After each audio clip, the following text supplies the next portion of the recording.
हम अपन चैनल मधुर मिथिला में अहाँ सब गोटे के स्वागत करै छी और आइ एकटा परिछन गीत गाबै छी, दुल्हा परिछन गीत।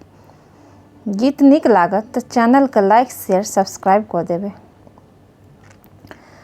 नींदिया के मातले दुल्हा झुकी झुकी जाए है, कहाँ गेलौ सासु सोहागिने पाछू जमाए है।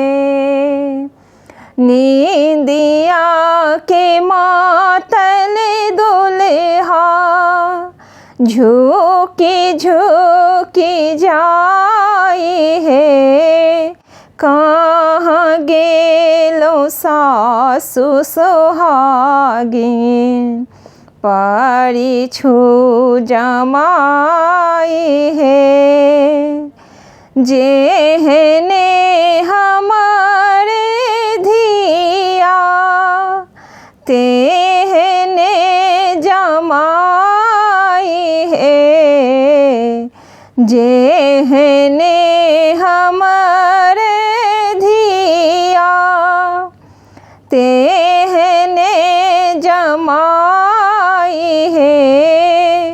रची देल विधिना जोड़ी मिलाई है, रची देल विधिना जोड़ी मिलाई है।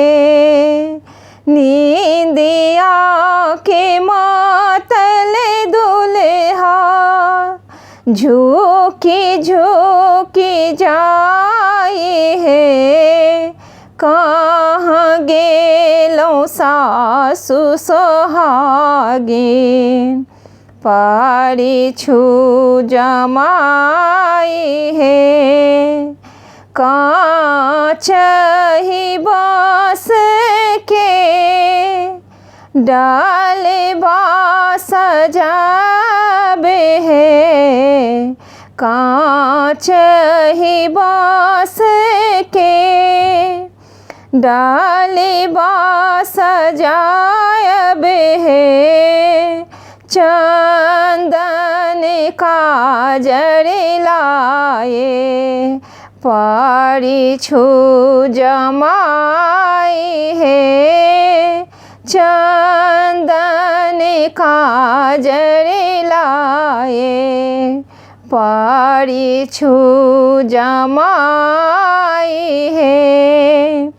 नींदिया के मातले दुल्हा झुकी झुकी जाए है, कहाँ गेलौ सासु सोहागिन पाछू जमाए है।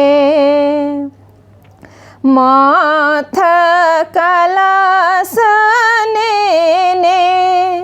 चेरिया ठारे है, माथ कलश ने चेरिया ठारे है।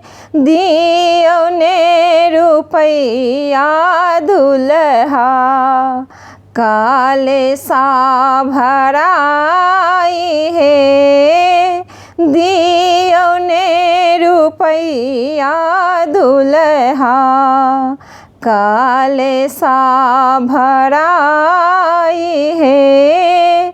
दियो ने रुपैया दुल्हा काले सा भराए है।